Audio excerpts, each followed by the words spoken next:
Meditations on a Year of High Consequence, day 13. But we're going to wrap it up today because the next sequence is going to be about how we start the new business. That's one of the things I came finally around to fully accepting. I've known I've had to go there. I've been preaching since the 70s about how whatever values we want to embrace and champion have to be uh, worked out in the free market where it's advantageous to do it right. It really is advantageous to really do it right, but it has to be in the greater context of a society that understands its higher goals and values. And all of these, I've argued so many times, the community based economy, if it was done in a grounded fashion, in a kind of libertarian fashion where people choose their communities of affiliation, which right now start as businesses, if it was done right, and you're honoring the participants as co-op owners, the whole thing has an integrity that is lost when everyone's divided into consumer, worker, owner.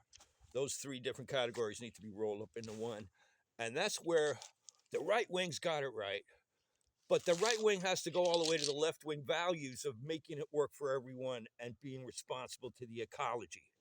And then we would have a society that really works without having to have politics, really, because the incentives would be there. Now, the thing is, economists, in the context of, I don't think economists invented this economy. They came after it's already been there for a while, trying to argue why it's okay to everybody just be backstabbing and ripping each other off. Adam Smith arguing that there would be a natural selection towards benevolence up to a certain point, yeah.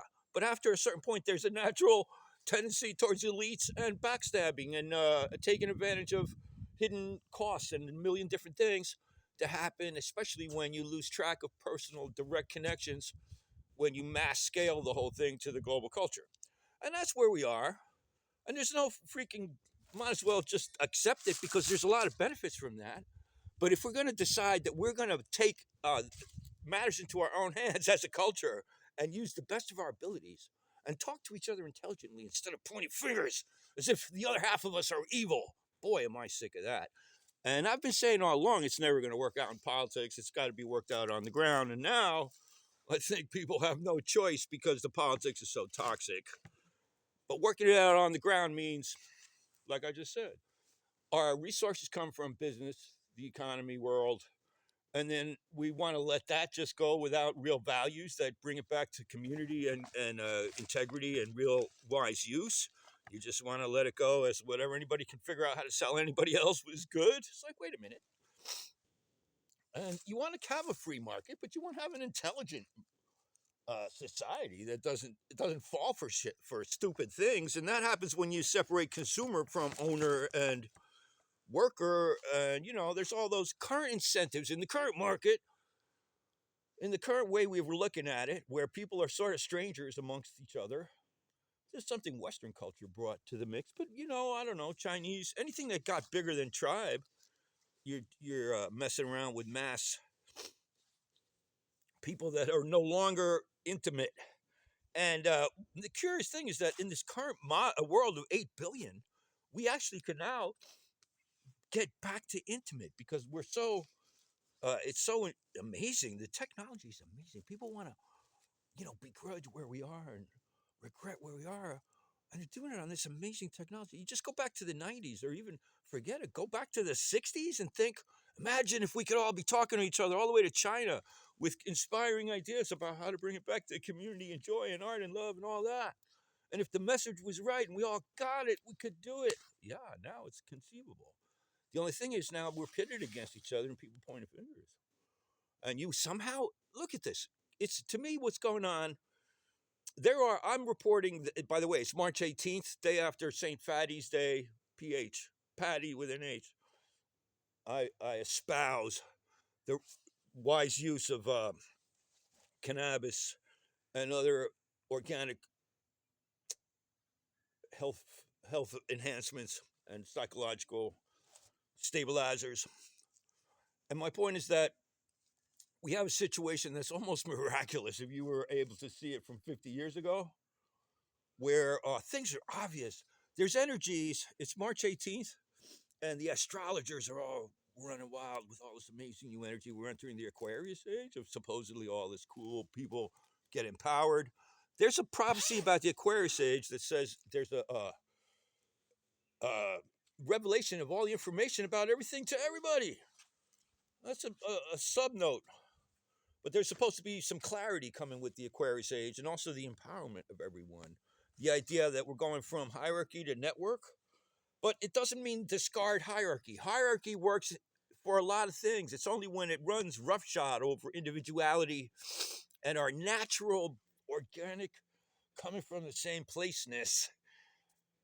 But you know, there are elders and there are people that have um, wisdom, and I know in my visioning that I refer to, but there's no real need.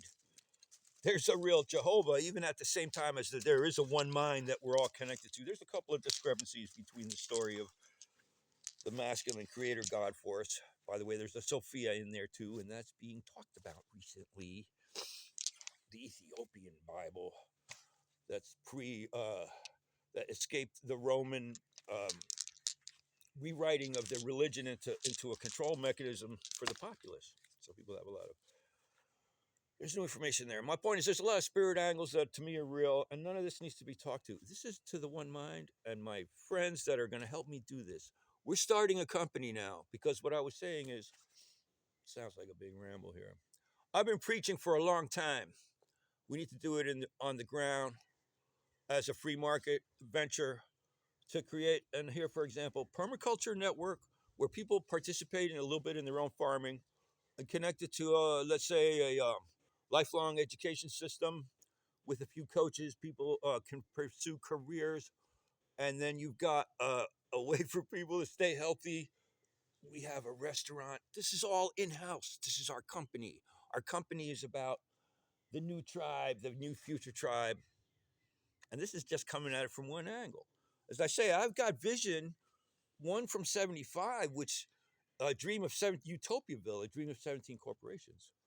One corporation, that level of complexity, figures out in one of their committee meetings that the way things are going, in 50 years from then, there was going to be crisis, which is where we are right now. And you can see it.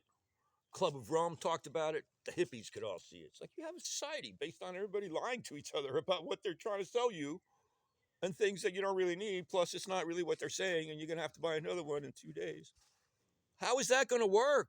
How could it possibly work that we can't, and then you're like blaming people for not trusting each other, and you're blaming people for being greedy. So now you got a good way to just everybody gets blamed for everything. Nobody's willing to work together. Nobody's willing to take responsibility, and that's all BS because that's not who we really are. Who we really are, as the Buddhist explained, compassionate discernment. We have a beautiful. We have compassionate hearts. We have an ability to understand lucidly if we don't fall for BS. And the BS all comes from fear. At this point, fear of scarcity, which was solved technologically a while ago now, but it wasn't solved in terms of our economy because our economy was conceived at a time of scarcity and kind of incentivizes certain aspects of the scarcity. What it incentivizes is behavior that guards against, scarcity, and it so incentivizes greed. And that's why stop blaming the elites for being successful at this system. Many of them would prefer to have a planet that works for all of us. And those are the ones that are going to start working with us. And as I say, this is no longer about trying to explain it to anybody else. We have the perfect timing and the perfect spot to start doing this, and a handful of people that can begin to do it. And we're going to just document our attempts. And so there's small businesses down here in a southern town right below what is called the most progressive city in the South, which is Tallahassee. There's examples of nonprofits, government organizations, left and right Republicans. I'm already talking about the Neighborhood Party Unlimited as a cartoon dimension party from the art planets, because now we're talking about everything. And we're accepting that whether or not you believe in Jehovah, we're near the end times, whether you just look at it from a resource-based use situation. and whether or not this society with all these people running around and all the long distance supply lines can last and where that's going. So you don't have to believe in the apocalypse from a metaphysical perspective to see it as something we need to deal with right now in an outside the box constructive way if possible. Otherwise, the logic that the elites have of finding a bunker, there's why you can't be blaming them. You can't be blaming them. It's like the actual thing you should be doing if all that's going on is right now. And I say that also to the whole biblical prophecy that says if nothing else changes, we're going towards everybody gets the mark of the beast, and if you don't, you just can't do anything, and then everything's a lockdown and possibly World War III. Yeah, that's what happens if nobody steps up in the short amount of time we have before this stuff starts really coming to, breaking down. And right now, there's this case of the politics is not going anywhere. Everybody's got Trump derangement syndrome that they can't see straight, and I have no patience for that. I think Trump's pulling off some brilliant moves, but it's going against the grain of a lot of different thinking, and that's because he's intuitive about it, and it's what we needed right now, I say. But I'm not going to get into an argument about that, especially with my left-wing friends and former Green Party allies. I'm going to say what I was saying way back then. We need to, if you want green values, you got to do them in the real world, in the marketplace, and that's already proven that's a better economy and a better way to do that. If you want socialist values where everyone's like taking care of each other, you got to do that in the marketplace. You offer co-op opportunities for people to come work with you, and it includes where they live and who they're working and all that stuff. You get your resources directly through company affiliations, but you have to design it and do it for real. And I'm not, so it became obvious to me finally. I mean, I knew this was the case, but I've been trying to talk to the left wing to get involved with business. That's never going to happen because the left wing has just they equate business people and entrepreneurs with the ruling elites and the kings of old almost, and the elites that can't be trusted because they're all in it for themselves. Even how do you do anything? How do you start a business? You're immediately accused of it. You got to be in it for yourself and your family first. And the idea that we can all take care of all of each other in this complex world is just something we're still working towards, but we're getting closer. And if you separate some of these amazing techniques from the idea that you got to profiteer the fuck out of them, excuse my New Yorkese. So I'm saying, for example, even Walmart can be spoken to because right now they're the community center. And they're doing what they're doing because that's how things are, and they're successful at it.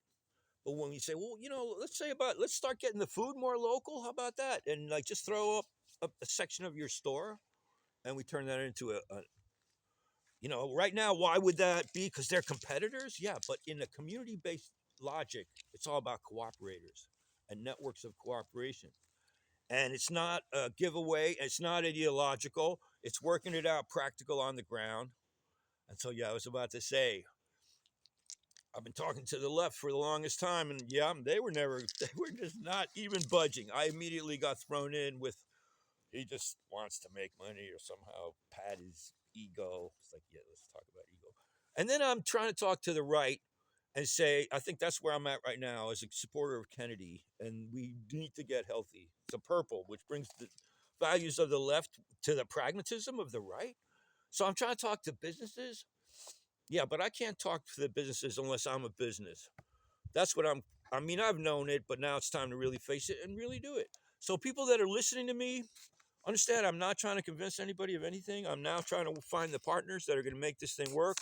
And then I can start breaking out my vision of the many moving parts of what could be a network of community-based businesses that bring us all back to community-based by strategy. That could be one of the names. Fast-moving creative front, Surfing Tsunami. Those are some of the groups. People's Corporation. But we got other things, and there's the neighborhood industries was a project. We start collectivizing our assets and our needs, and we can start bulk purchasing. And you start offering different inside deals for the small businesses that are here, and then different ways for people to work together and enhance their capacity to take care of themselves. One thing would be right away, I think obvious, would be to try to get a permaculture network of small local farms and even people's front yards, working towards getting their own food from all of that. And there's no money in that, but there's people coming together over good energies. People get healthy, and the next thing you know, they're working together on a bunch of other things. So there's invented field sports and invented games.